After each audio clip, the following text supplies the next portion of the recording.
Good evening. Hello, Facebook friends, rebels, citizens of America and the planet. Welcome to tonight's Fireside Chat. Thanks for joining us. Glad you could be here to discuss, to process, to ventilate, to transform our situation, what's been going on this latest week, and how we're in the process of fighting back and taking back our future. Thank you so much for being a part of the fight. We got a lot to talk about today. There's a lot going on between Comey's testimony. He released the transcripts for what he'll be saying tomorrow in his testimony regarding his dealings with Donald Trump and the question of Donald Trump trying to shut down the investigation, essentially obstruction of justice on the part of the president, potentially an impeachable offense. I think many of us think it's an impeachable offense from the get-go here. We can talk about the latest blunders in the Middle East, really staggering developments where yesterday Donald Trump was cheering on the very dangerous divisions taking place between Saudi Arabia and the other Sunni monarchies who all seem to be getting together right now around Saudi Arabia's leadership and piling on against Qatar. They're saying that Qatar is a sponsor of terrorism, which in fact it may well be, but it's not like the Saudis aren't, if you know what I mean. And meanwhile, you have Donald Trump arming the Saudis to the tune of $100 billion worth of weapons. And now we hear that there's a big sale of fighter jets in the offing to Qatar as well. So once again, here we go, the American arms industry weaponizing both sides and creating this disaster that has taken place in the Middle East. It's about to expand. Yesterday, Donald Trump was all over, what a bad guy Qatar is and how we all need to rally around Saudi Arabia. He was tweeting about that, kind of,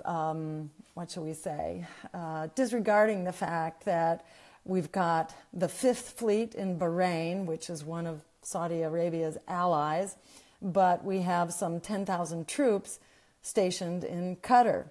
This is just absolute craziness.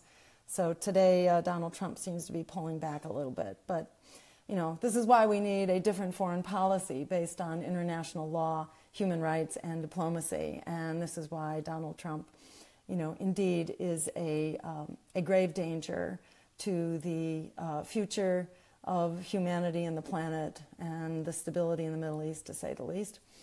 But, remember, Donald Trump isn't the first one to get us into trouble here. This has been brewing for decades. And, Barack Obama himself armed the Middle East, all sides of the Middle East, with over $100 billion in weapons himself. So, we continue to throw fuel on the flames of the Middle East, and we need a weapons embargo in the Middle East. We need a freeze on the funding of all the countries that are sponsoring terrorism. And in general, we need a foreign policy based on international law, human rights, and diplomacy, not on economic and military domination. We need to bring back all those troops, really end the placement of U.S. forces all around the world, but including in the Middle East as well. So, love to hear your thoughts about what's going on in the Middle East. And then I'd also like to talk about this incredible report, this very explosive report that was leaked from the NSA and which was published by The Intercept. And this is discussed a little bit in the interview that I was honored to have with Jeremy Scahill of The Intercept. If that interview went online today, it's at The Intercept homepage, theintercept.com, I believe it is. You can Google it if it's not that. And I'm part of Jeremy Scahill's podcast, where we focused on many of these issues. But to cut to the chase here, this report essentially validates the alarms that were raised by the recount, in that it describes in great detail the mechanisms of the hack into U.S. voting systems. In particular, it was voter registration systems and a private corporation that manages voting software. This is a very big deal because it's that voting software that essentially controls whether the vote will be valid, whether it will be safeguarded, whether it will be secure, or whether it will be hacked. And now, essentially there's good documentation that at least one of these private corporations that manages the voting software has indeed been hacked. And this report also demonstrates that at the community level, at the level of the election officials in cities and towns, they too have been hacked. Not all of them, just this report looked at a particular hack. It doesn't tell us that there aren't other hacks going on. And that's exactly why we held the recount, in order to ask this question: do we have a voting system we can trust, which is accurate, secure, and just? We know there are many ways in which it is not just, particularly to people of color and low-income communities who are subject to voter suppression, to the denial of the vote, to felons, in particular, to voter ID laws, to the interstate cross-check, which wipes people off the voter rolls, particularly Latinos and people of color. It's not a just system. And the recount actually established that the machines are most likely to fail in communities of color. Surprise, surprise. And who knows, it may also be that hacking gets directed at communities of color as well, because that's where so much of the energy lies for true social change. Which is why the recount said we need to recount the votes. We need to hand count them free from this software. And we need to look at, we need to examine, we need to do forensic studies of the machines and the software, because that's where the treachery happens. And, the political establishment, Republicans, but Democrats too, shut down the recount, saying, oh no, that could never happen. This is not a real issue. That our system is way too decentralized. They couldn't possibly get at all the community level voting officials and voting institutions. But here you've got the NSA writing a report which got leaked, documenting that this is happening. So we have just basically been vindicated by the security state, no less, saying that, yep, this is a big problem. You had Senator Warren, not Elizabeth Warren, the other Warren, going on record saying that this is the tip of the iceberg. So, yep, the recount still lives on, by the way, in the courts, and we have one case underway, another one that we hope will launch soon, that continues this effort to get our hands on this voting technology and find out, did the vote get hacked? Now, I should also mention that the NSA in this report assumes who the hacker is. That is, they assume it is the Russian military. But there is nothing about this report that actually provides evidence for that. So it's just, kind of more of the NSA's assuming that this is the case. There is nothing in this report that actually addresses evidence about who did the hack.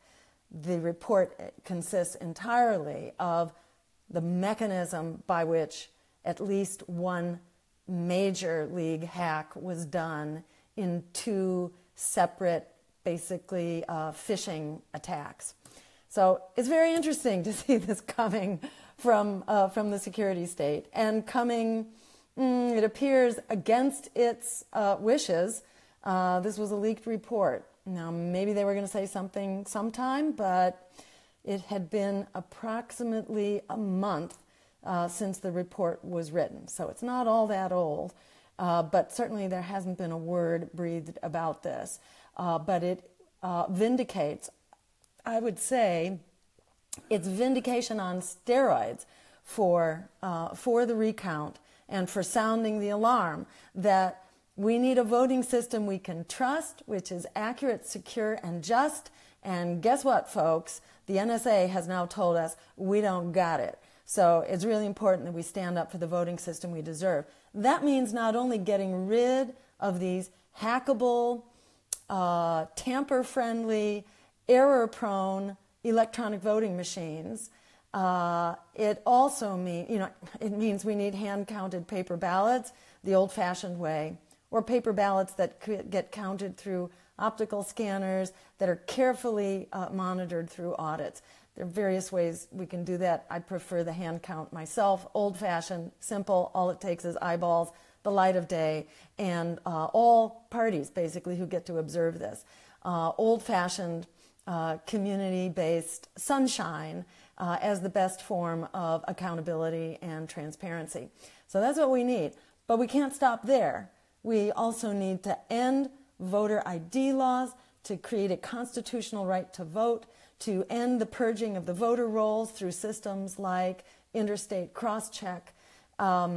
We need to get the money out of politics. We need open debates. We need ballot access laws. And we need ranked choice voting, which, of course, by the way, the political parties are, the establishment is fighting now in the state of Maine, where it was passed by voter referendum.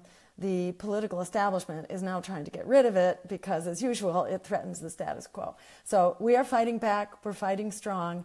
And, it's kind of nice to see the NSA supporting the effort that we conducted, so many of us together, to demand a voting system that works for us.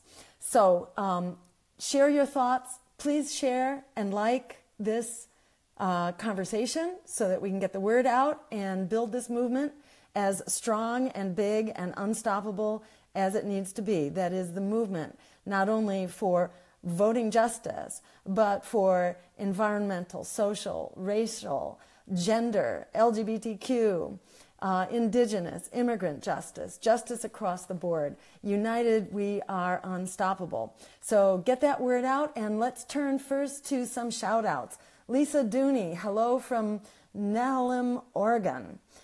Mike Bonavia from Utica, Illinois. Hey to Utica. Bryce Davis, keeping up the revolutionary green fire here in Virginia. Go Bryce. Alex Thompson, hello from Scotland, way far away. Doing great things in Scotland. The Green Party's going really strong there. Yolanda Harrison, good evening, doctor, from a fellow physician in Arkansas. Great to hear it, Yolanda. Craig Cayetano, hi Jill, heard you on the Intercepted podcast. All Dems, Greens, Independents, and Progressives need to hear this. I agree. And Jeremy Scahill is an awesome interviewer. So take a listen. Really great, exciting stuff in that discussion. So first question, Alan Smithy. Do we really want to impeach and have Mike Pence as president? Absolutely. Good point. That's why impeachment is necessary but not sufficient. Mike Pence is not going to solve this problem. I'm not sure, again, can you say one is better, one is worse? I think that's a trap we don't want to get caught in. The point is neither is acceptable, and we need a politics that's working for us. But every time we stand up and assert our power and show that we, the people, are unstoppable, that we're in charge, I think that the first impeachment will help put fear of the power of the people into Mike Pence or whoever else is down the line from impeachment. So I think we need to be all for it. Tom Dowd, do you support Jeremy Corbyn? The UK general election is today.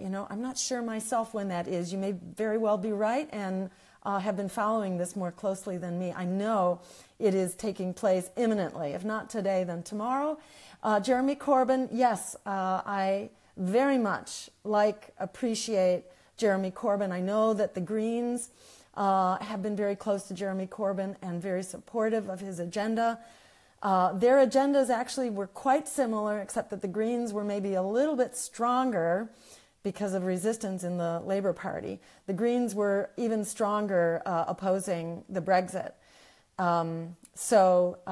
Jeremy Corbyn himself also opposed the Brexit, stands for ordinary working people, wants to rein in the military-industrial complex and the lawless and endless wars. He himself called for, after these horrific and tragic terrorist bombings, stabbings, vans mowing people down, Jeremy Corbyn had the courage to point out that so many of the terrorist perpetrators are responding to the death and destruction that they've witnessed in their own countries. And, I think it's really important to connect those dots and to have an elected leader who's willing and able to do that, who's ready to stand up and to say that if we want peace at home in our own countries, then we also have to make it possible to have peace abroad, in particular in the Middle East. We need to stop all of the bombing, all of the bullets and the firestorm that's going on in those countries. By doing that, we can begin to diffuse this conflict overseas and at home. Peace, as Martin Luther King pointed out, is not just the absence of violence, it's the presence of justice. And Jeremy Corbyn stands for that justice. Heidi Verthaler, sending love from Southern Maine. Hi, Heidi. Long time no see. Heidi used to be here in Massachusetts. We need to pray for a Labour win in the UK tomorrow. Absolutely. Whatever power you can call on it. It would be transformative. And it's been so exciting to see Jeremy Corbyn come up suddenly in the polls from a person who was widely vilified for all kinds of ridiculous reasons. He's actually, being recognized as the very powerful and courageous moral force and pragmatic leader that he actually is. If you know people over there in the UK, just, give a shout out for Jeremy Corbyn. Jamil Bust is saying hello from Jordan in the heart of the Middle East. Hello, Jamil, and thank you for tuning in and helping to share our voices for peace and justice world over, including in Jordan. Hamid Sailor, hi from Algeria. Amazing. Disappointed why the Americans chose this crazy man to be their leader. I respect your politics reactions towards world events. Thank you so much, Hamid. I think we are truly part of one human family, and the more we get to know each other, the harder it will be for the powers that be to try to pit us against each other. Thank you for tuning in. Tom Dowd, thanks, Jill. I supported you and Bernie in the last U.S. election. Keep the progressive fight, the left fight going in the U.S. Peace and love from Liverpool. Right back at you, Tom. Ken Barber, just want to say Circuits to the Sun is a really great album. Okay, I had another life before I became a, dedicated political revolutionary. I was a musical revolutionary, and I made an album, a couple albums actually, but Circuits to the Sun was the best one with a group called Somebody's Sister with Ken Seltzer. I got to give my old buddy Ken a shout out. And you can find Circuits to the Sun. There are some songs out there on the web that you can download for free, so go check it out. Cynthia Osborne, hi Jill, Cynthia from Nevada. Hi Cynthia. Nevada has a new Green Party, so Cynthia, maybe you're part of that. Check it out. Thank you for being a force for peace and justice and revolution at the ballot box. Walter Magnuson, peace, love, and light from here in Central Mass, the Brookfields. Awesome. Walter, check out the Green Party and the Green Rainbow Party, we're called here in Massachusetts. We're actually a fusion of the Rainbow Coalition before It went Democratic with Jesse Jackson. The Rainbow Coalition started as an independent party for the communities of color who needed a voice, still need a voice. And in Massachusetts, these two parties merged, the Green Party and the Rainbow Coalition. We're the Green Rainbow Party here. Check us out, Walter. It would be great to meet up with you. Bill Proper, sending peace and love from Chicago. I've heard that in Illinois, there are like 17 new local chapters, if I'm remembering my numbers here correctly, 17 new Green Party chapters in Illinois, which is so exciting. Clifton Wally, hi from the Navajo Reservation in the USA. Thank you so much, Clifton, and thank you for your work fighting for justice and for leading the charge for a planet that works for all of us. I know that some of the Navajo reservations have really been leading the way in calling for an energy system that serves us all and calling for an end to the horrible, destructive uranium mining that has exacted such a horrific toll on members of the Navajo community and many other indigenous groups as well. This is one of the many reasons why we need to put an end to nuclear weapons as well as nuclear power, because it all starts with that uranium mining, which has been deadly for the workers and for the environment. So thank you for helping to lead the charge, Clifton.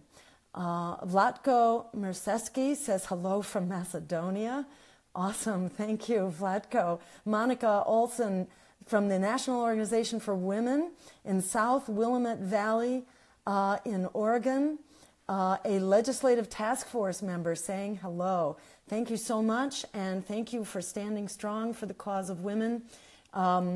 This is a time for us to stand together and remember how not so long ago, when we had a very conservative president and a very corrupt president in the form of Richard Nixon and a very conservative Supreme Court, by standing up together and refusing to sit down, we forced the Supreme Court to enact Roe v. Wade, to make that decision that essentially respected our right to control our own bodies as women.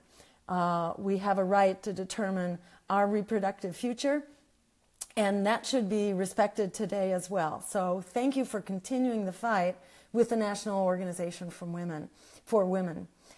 So let's see, find my place here.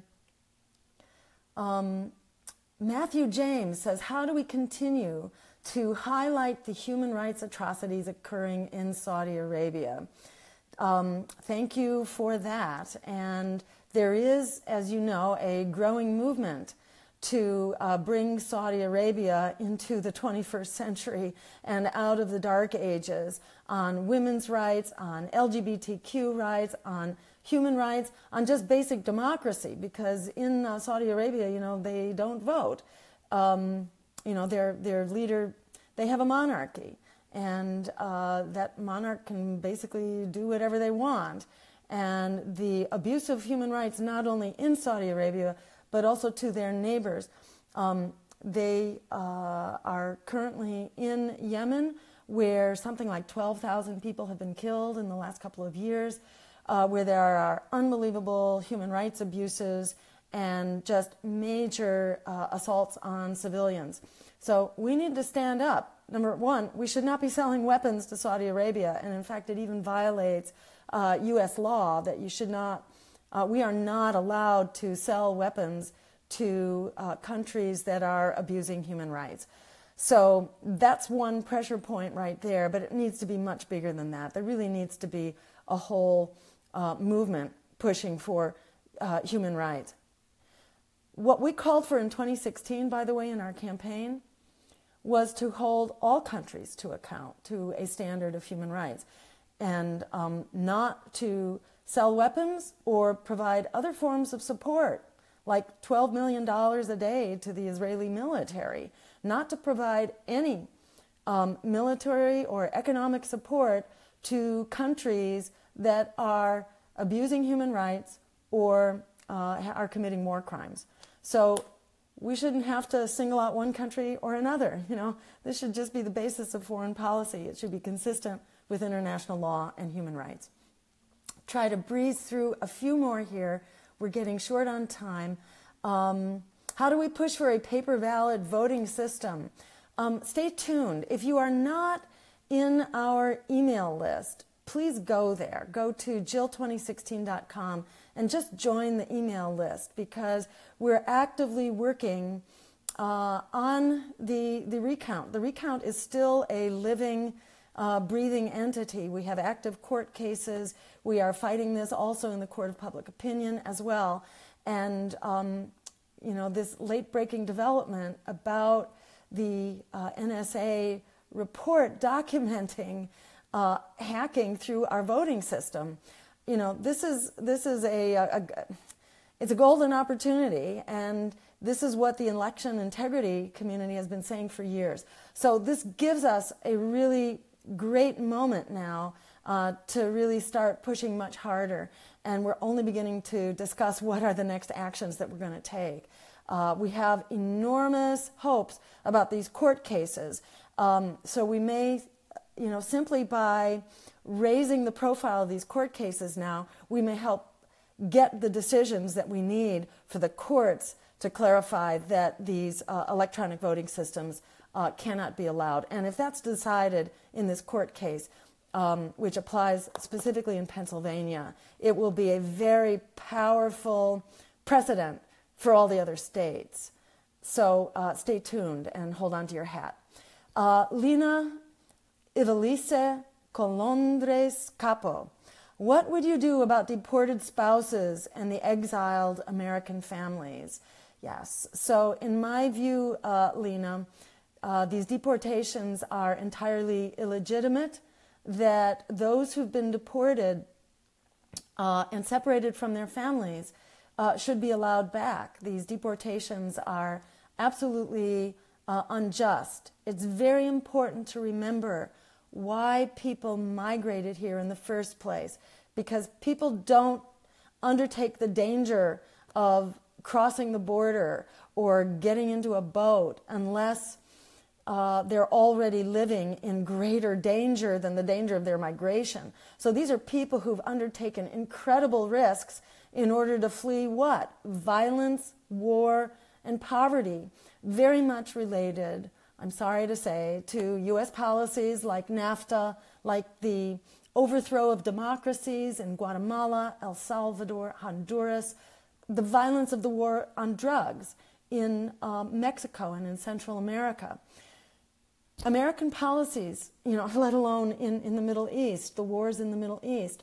Also, climate change is increasingly a cause of the need to migrate. These are basically refugees who are, the people forced to migrate. And then they get criminalized when they come here. And then they get deported back to the violence and desperation from which they're fleeing. So this is not okay. We need an immigration system that is welcoming, that provides a path to citizenship, and that addresses from the get-go the causes of the migration crisis in the first place. And the most powerful thing we can do to stop this migration crisis is to end the policies that are causing it in the first place. A couple final ones here. Ken Barber, I think the Russia conspiracy theory is a trap. Let the Dems make themselves look wacky. We should stick to supporting leftist agenda. Well, it's funny. Russia is now like neither leftist nor right. So, it's actually, historically, it was the anti-left agenda that went hand in hand with Russia bashing. Now it's just plain old warmongering and, shall we say, the new McCarthyism, etc. Countries hack each other. And I don't think there are any good guys with white hats here and bad guys with black hats.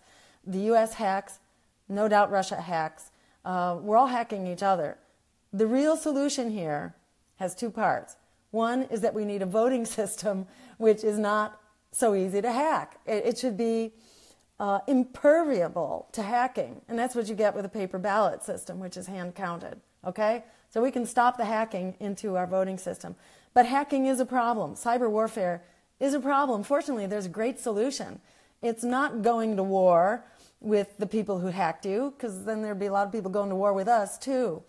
The solution here is an international treaty against cyber warfare. And many countries have been calling for that, actually, for a while, including, not so long ago, Russia and China, and the U.S. was foot-dragging. So we all need to get with the program. We need as the president of Microsoft said recently, Brad Smith, we need a Geneva summit for cybersecurity. That's what we need. We can solve this through, again, international law and diplomacy, not by getting violent with each other. We're already on the brink of war with Russia. Remember, Russia was invaded big time during the Second World War, lost, I think tens of millions of people who were killed in Russia. Just staggers, way beyond what any other country lost. And before that, Russia was also invaded by Napoleon. So Russia's been devastated by invasions. You can be sure they're a little bit touchy about their border. It's not to say Russia is totally a good guy here, because Russia, is pushing out, it appears, as most countries are.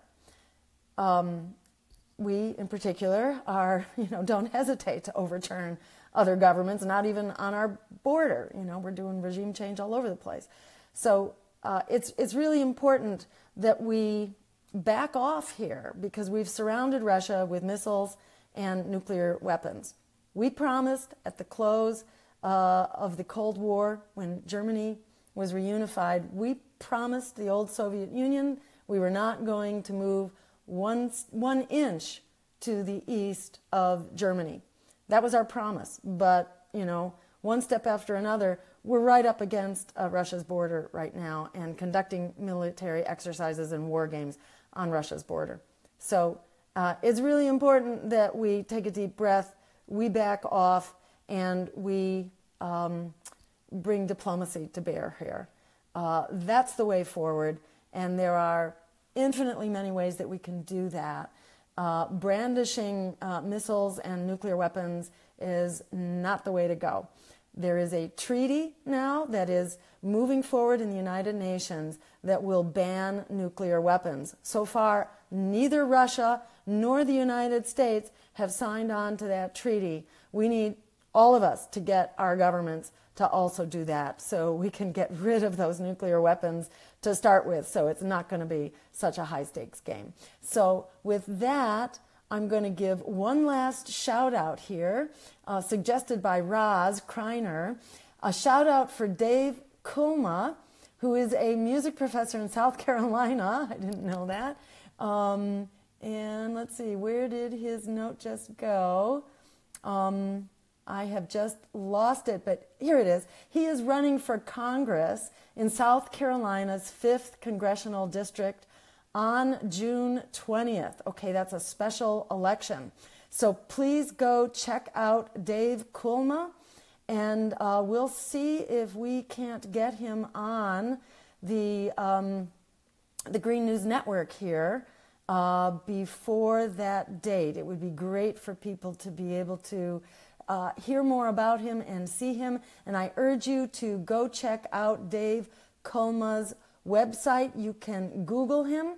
You can also go to hashtag Vote Kulma, and that's Kulma.